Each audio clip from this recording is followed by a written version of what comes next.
টেকনাফে যৌথ অভিযানে অপহরণের শিকার ৩৯ জনকে উদ্ধার করেছে নৌবাহিনী ও কোস্টগার্ড। এ সময় ২ মানব পাচারকারীকে আটক করা হয়।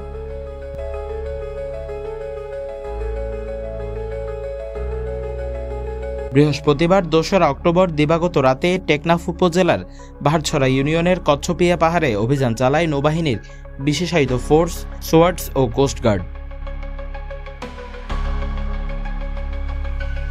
সংঘবদ্ধ মানব পাচারকারী চক্র মুক্তিপণ আদায় ও মালয়েশিয়া পাচারের উদ্দেশ্যে নারী, পুরুষ ও শিশুসহ ৩৯ জনকে পাহাড়ে আটকে রাখে বলে জানা গেছে।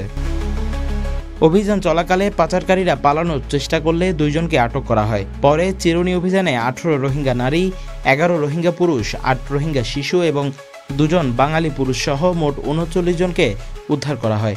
টেকনাফের গহীন পাহাড়ে বাংলাদেশ নৌবাহিনী ও কোস্টগার্ডের যৌথ অভিযানে অপহরণের শিকার নারী ও শিশু সহ ৩৯ জন উদ্ধার এবং ২ জন পাচারকারী আটক করা হয়। ভিকটিমরা জানান, চক্রটি বিভিন্ন সময়ে প্রলোভন দেখিয়ে ও জিম্মি করে পাহাড়ে আটকে রাখত এবং মুক্তিপণের টাকা আদায় করত। উদ্ধারকৃতদের পরিবারের কাছে হস্তান্তর এবং আটককৃত পাচারকারীদের বিরুদ্ধে আইনগত ব্যবস্থা প্রক্রিয়াধীন রয়েছে। কক্সবাজার প্রতিনিধির পাঠানো তথ্যচিত্রে news desk, CTG post, Chittagong.